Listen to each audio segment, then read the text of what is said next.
Ladies and gentlemen, family and friends, let me ask you something. Have you ever been wronged, betrayed, or left heartbroken by someone you trusted? Have you ever cried yourself to sleep, wondering why God allowed them to walk all over you, disrespect you, and hurt you, when all you ever did was love them? I know that pain. I understand the fire that burns inside when you've been mistreated, when you've been taken for granted, and when your kindness was mistaken for weakness. But let me tell you something right now. God is not blind to your suffering. He has seen every tear, heard every cry, and He is moving in ways that you cannot see. Sometimes we want revenge. We want justice now. But the Bible says, vengeance is mine, says the Lord. That means it's not your fight, it's His. And let me tell you, when God steps in, He moves in ways that shake the very foundation of those who tried to break you. Now, I want you to listen closely, because here are 7 undeniable signs that God is already dealing with those who hurt you. A sign number 1, their peace starts to crumble. There is something about guilt that no one can escape. It doesn't matter how much someone smiles on the outside, how confident they appear, or how much they pretend that what they did to you doesn't bother them. Deep inside, their peace is crumbling. You see, when someone mistreats a child of God, they are not just hurting you. They are interfering with divine order. They are touching something sacred. God is a God of justice, and He does not allow evil to go unchecked. Oh, they may walk around acting like they don't care, like what they did was just another decision, another moment, another mistake. But deep inside, something begins to shift. At first, it may not be obvious. They may even seem like they're thriving. They go out with their friends, they laugh, they post their pictures, they move on as if nothing ever happened. And that's what hurts the most, doesn't it? It hurts to see them walking around unbothered while you are left picking up the pieces of the pain they caused. It feels like they got away with it. But let me tell you something. No one escapes the consequences of their actions, and no one can outrun the voice of their own conscience. It may take days, weeks, months, maybe even years, but one day the weight of what they did will begin to press down on them, and when it does, they won't be able to shake it. At first, it's just a thought that crosses their mind when they least expect it, a random moment in the middle of the night, a flash of memory that brings discomfort. Maybe they see someone who reminds them of you. Maybe they hear a song that takes them back to the way they treated you. Maybe they're sitting alone, and for the first time in a long while, the noise of the world isn't there to distract them. That's when it starts. Their peace begins to crack. The very thing they ignored now whispers to them in the quiet moments. The very person they hurt suddenly occupies a space in their mind that they can't remove. They try to shake it off. They tell themselves it wasn't that bad. They try to justify their actions, convincing themselves that they did what they had to do, that you were the problem, that they had no choice. But it doesn't work. Because when God deals with someone, He doesn't just take away their material things, He takes away their peace. He allows the weight of their own choices to sit heavy on their soul. And when God places conviction on someone's heart, there is no escape from it. They may distract themselves for a while. They may bury themselves in work, in relationships, in parties, anything that can keep them from thinking too deeply.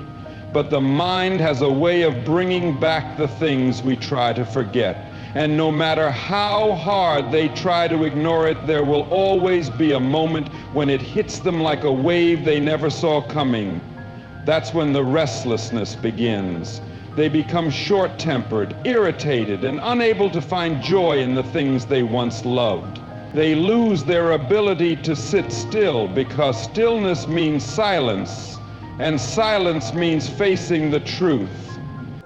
They toss and turn at night, unable to sleep like they used to. They wake up feeling like something is missing, like something is off. And they may not admit it to the world, they may never say it out loud, but deep down they know what it is. It's the weight of what they did. It's the knowledge that they hurt someone who never deserved it. It's the realization that what they thought was nothing is actually something heavy, something that won't go away, something they can't undo. And when peace begins to crumble, everything else follows. It affects their mood, their relationships, their ability to enjoy life. They become distant, disconnected, unable to be fully present because part of them is stuck in the past, stuck in the very moment they thought they had moved on from. They may try to run from it. They may blame you. They may project their guilt onto others, but no matter how far they go, they cannot outrun God's conviction. Because when you hurt someone who is genuine, when you betray someone who is pure-hearted, when you break someone who only ever wanted to love you, there is a cost. And the first thing to go is their peace. Sign number 2, doors start closing for them. There's something about favor that people don't always understand. Favor is not just about luck or hard work, it's about grace. It's about divine positioning. It's about doors opening, not because of who we are, but because of who God is. And when someone walks in that favor and another person comes against them, mistreats them, or causes harm, they are not just coming against a person, they are coming against the favor of God on that person's life. And that's when things start to shift. At first they don't notice it. Life continues as usual. They wake up, go about their day, and assume that everything will go according to plan. They think they've moved forward without consequence. They believe they got away with it. But what they don't realize is that when you interfere with someone God has his hand on, there is always a cost. It starts subtly, a missed opportunity, a phone call that never comes, a situation that seems so promising suddenly falling apart. They chalk it up to bad timing, bad luck, or just life happening. But what they don't realize is that it's not just coincidence, it's divine intervention. You see, when someone walks in God's favor, that favor not only blesses them, but it also affects the people around them. When you are connected to someone blessed, you benefit from their blessing.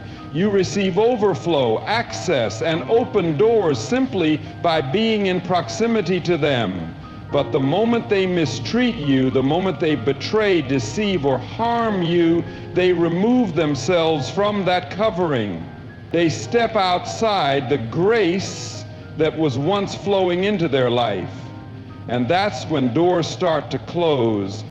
The same people who used to support them start pulling away. The same job opportunities that used to fall into their laps start slipping through their fingers. The same relationships they thought were secure start to weaken. They feel stuck, unable to move forward no matter how hard they try. And when God closes the door, no amount of effort can open it.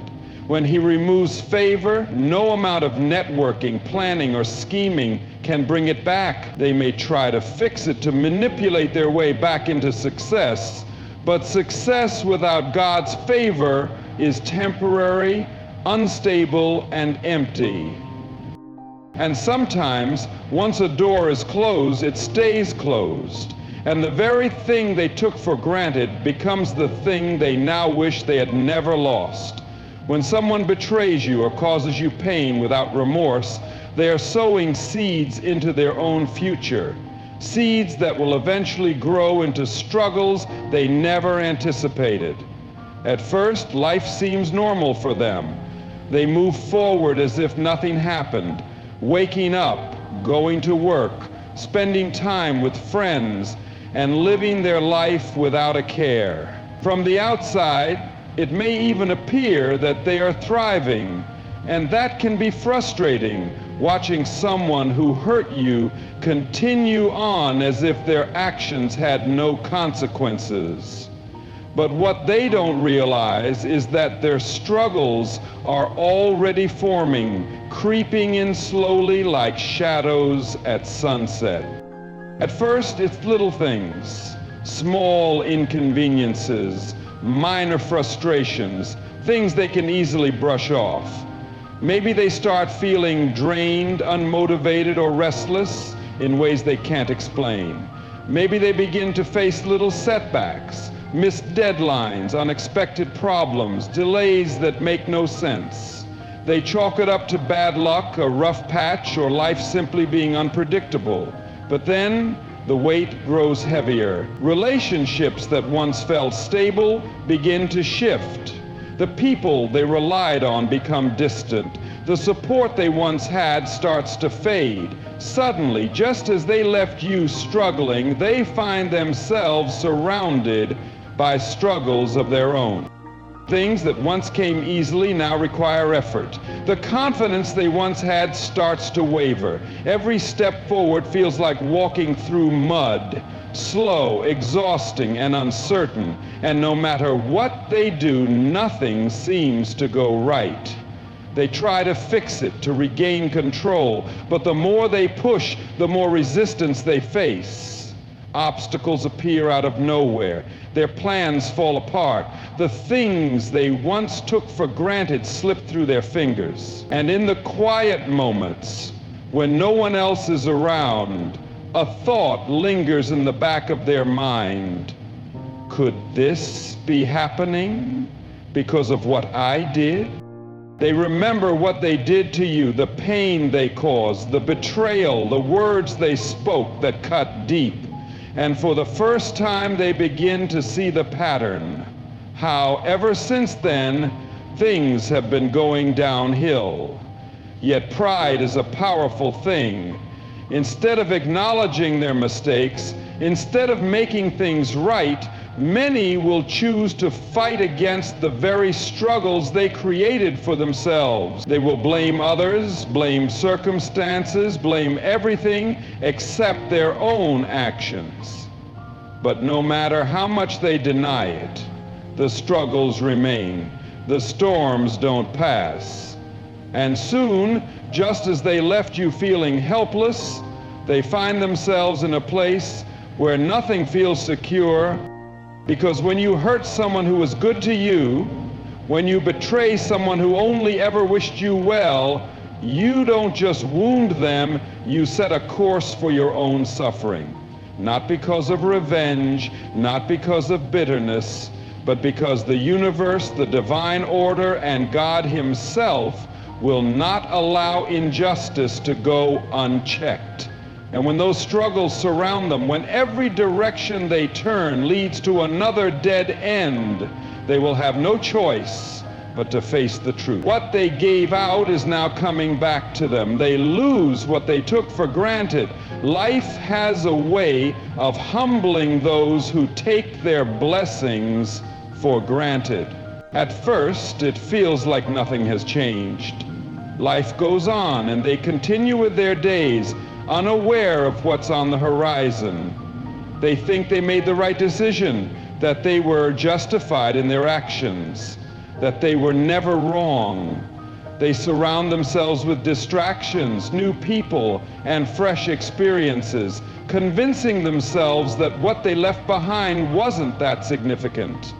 But time has a way of unveiling the truth slowly. The things they once took for granted begin to slip away. The people they assumed would always be there begin to pull away. The love, loyalty, and kindness they used to receive without effort is no longer theirs to enjoy.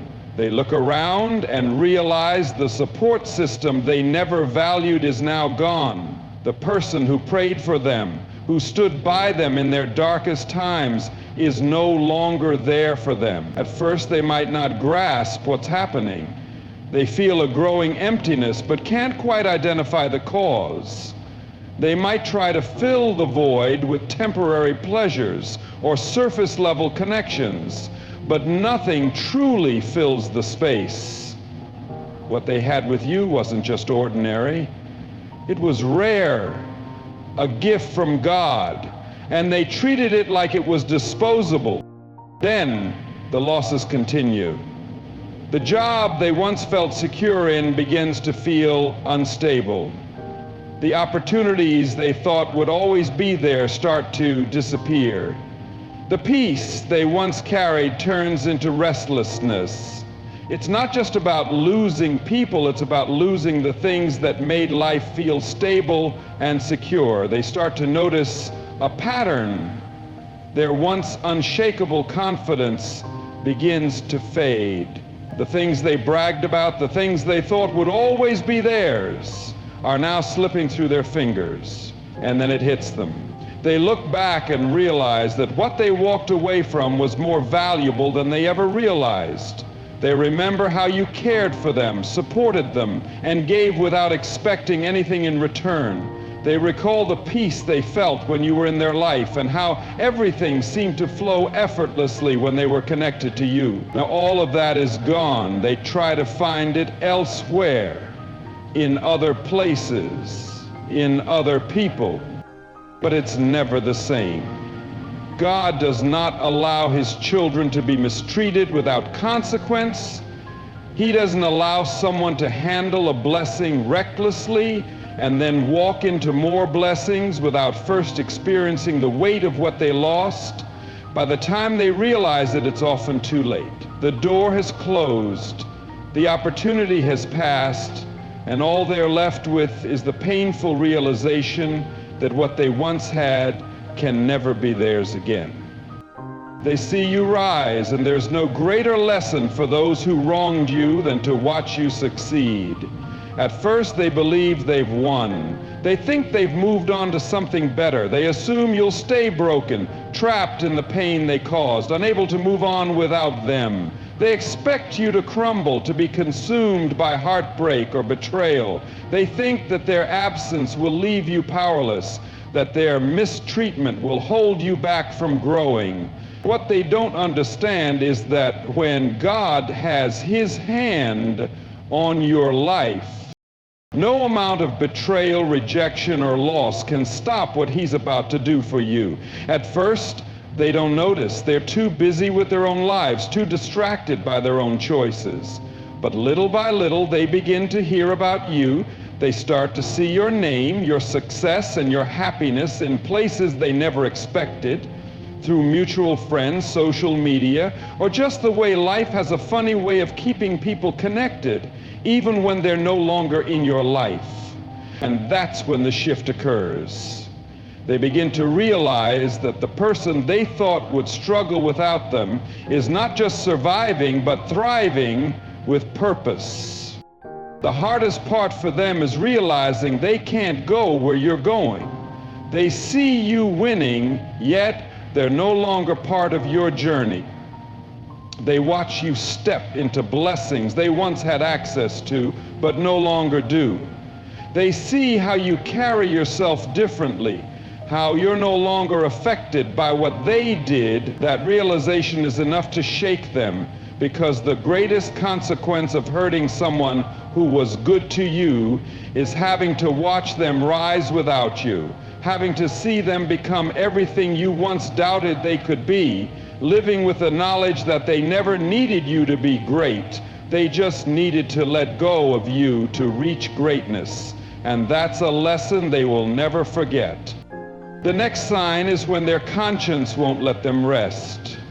There's no prison stronger than a guilty conscience.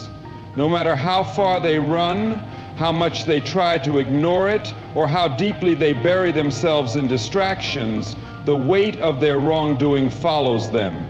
It lingers in the background, creeping into their thoughts at the most unexpected times. At first, they convince themselves that it's nothing. They justify their actions, telling themselves they had no choice, that they were right. They surround themselves with noise, with people who agree with them, and with situations that keep them too busy to think. For a while it works. They feel like they've escaped the consequences. But the mind has a way of bringing back what we try to forget. At night, when everything is quiet, When there's no one to impress and no distractions, their thoughts start speaking louder. They replay what happened, whether they want to or not. They see your face. They hear the words they said to you, and they remember how they made you feel. Hurt, betrayed, and disappointed. It doesn't go away, no matter how hard they try to shake it off. That feeling stays with them, showing up at random moments. A conversation reminds them of you. A place brings back a memory. A song plays, and suddenly they're reliving the moment they thought they had left behind. At first, they brush it off. They tell themselves it's just nostalgia, just a passing thought. But it happens more often. The guilt seeps into their daily life. They become restless, irritable, unable to enjoy things the way they used to. They begin to notice how certain things no longer feel the same. The laughter isn't as full, the joy isn't as deep, and the peace isn't as strong.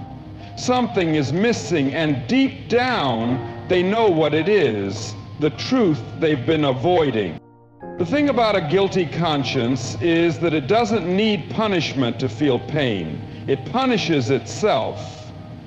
They may never tell anyone, may pretend in front of the world, but in their quietest moments, they know what they did. They know they hurt someone who never deserved it. They know they took something real for granted. And as time passes, that weight only gets heavier. They wonder if they should reach out, if they should apologize. They debate it, but pride is a stubborn thing. Admitting they were wrong would mean facing what they've been running from. So they stay silent, hoping that if they ignore it long enough, it will go away. But it never does. Because when you hurt someone who is genuine, when you mistreat someone who only wanted to love you, when you break the trust of someone who would have done anything for you, your conscience doesn't let you rest. And that's a burden they will have to carry. Then there's the moment when God elevates you beyond their reach. There comes a time when God steps in. He takes everything they did to break you and uses it to build you. He takes the very pain they caused and turns it into the fuel for your purpose. He makes it clear that no betrayal, no rejection, no attack could ever stop what He has planned for your life. At first they don't notice. They assume you'll stay where they left you. They think life will keep you in the same place, struggling, hurting, trying to make sense of what happened. They expect you to need them, to miss them, to wish things had gone differently. They believe their absence will slow you down, that their mistreatment will define you, but they forget who you belong to.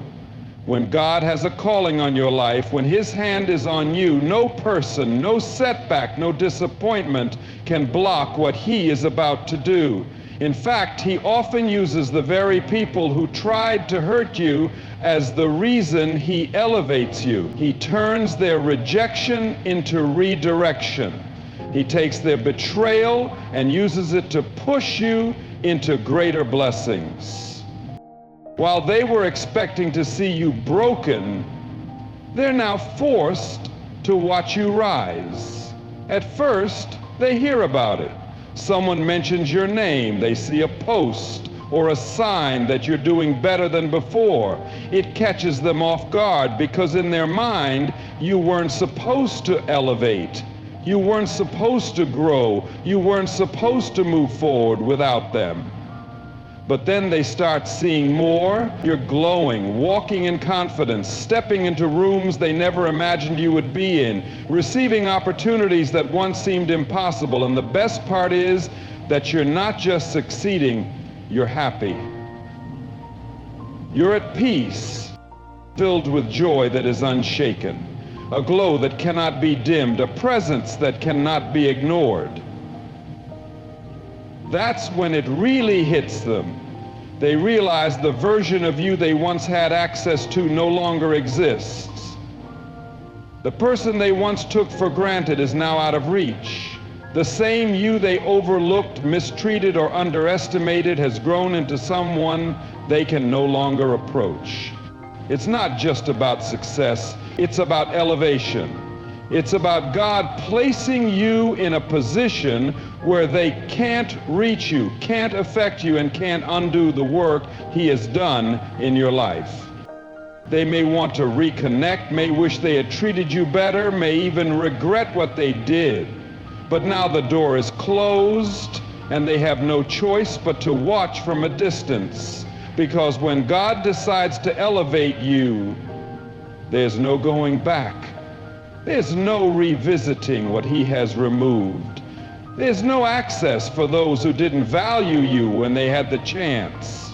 And that's one of the most powerful ways God shows His justice.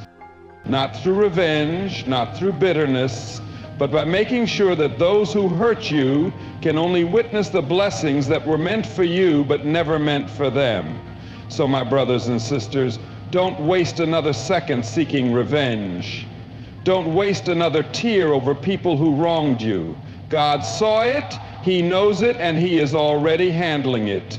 Your job is to keep walking in faith, keep moving forward, and keep becoming the person He called you to be. Because while they were busy trying to break you, God was busy making you unstoppable.